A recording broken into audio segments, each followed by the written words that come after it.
ఎప్పటికప్పుడు వార్తల కోసం మా ఛానల్ని సబ్స్క్రైబ్ చేసుకొని పక్కనే కనిపిస్తున్న బెల్ బటన్ క్లిక్ చేయండి. నిజామాబాద్ జిల్లా బోధన్ పట్టణంలోని ప్రభుత్వ ఆసుపత్రి సీలింగ్ పడిపోయి పెను ప్రమాదం తప్పింది. సీలింగ్ పడిపోయిన ప్రదేశంలో రోగులు లేకపోవడంతో ప్రాణ నష్టం తప్పింది. సిబ్బందిలో ఒకరికి తీవ్ర గాయాలయ్యాయి. బోధన్లోని జిల్లా ప్రభుత్వ ఆసుపత్రికి చుట్టుపక్కల నుండి ఎప్పుడూ ఎక్కువ సంఖ్యలో రోగులు వస్తుంటారు. అసలే ఇది కోవిడ్ సమయం. కరోనా వైరస్ బారిన పడిన పేషెంట్లు, ఇతర డెలివరీ కేసులు పెద్ద మొత్తంలో వస్తుంటాయి.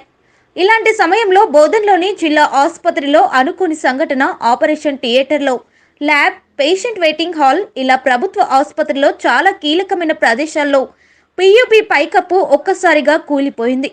ఇక్కడి సంబంధిత సిబ్బంది ఒకరి తలపై పడింది.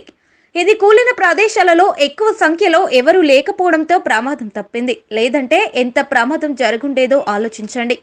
ఆపరేషన్ థియేటర్లో ఎలాంటి ఆపరేషన్ లేదు కాబట్టి మంచిగా అయిపోయింది.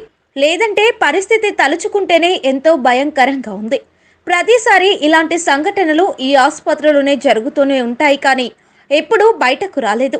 రాకుండా సంబంధిత కాంట్రాక్టర్, సబ్ కాంట్రాక్టర్ మేనేజ్ చేసేవారని తెలుస్తుంది. ప్రజల ప్రాణాలతో చెలగాటమాడుతున్న ఈ కాంట్రాక్టర్, సబ్ కాంట్రాక్టర్ ఎవరు?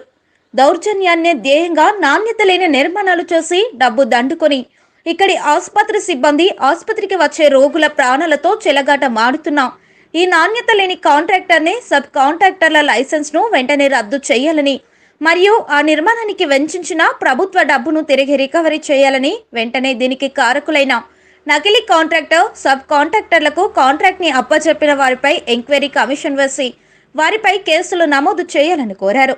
లేదంటే బోధన్ ప్రభుత్వ ఏరియా ఆసుపత్రికి వచ్చే రోగులకు, ప్రజలకు ఈ జిల్లా ఆసుపత్రిపై నమ్మకం పోయే ప్రమాదం ఉందని, మళ్ళీ ఇలాంటి చర్యలు పునరావృతం కాకుండా గట్టి చర్యలు తీసుకోవాలని ఇక్కడి ప్రజలు కోరుతున్నారు.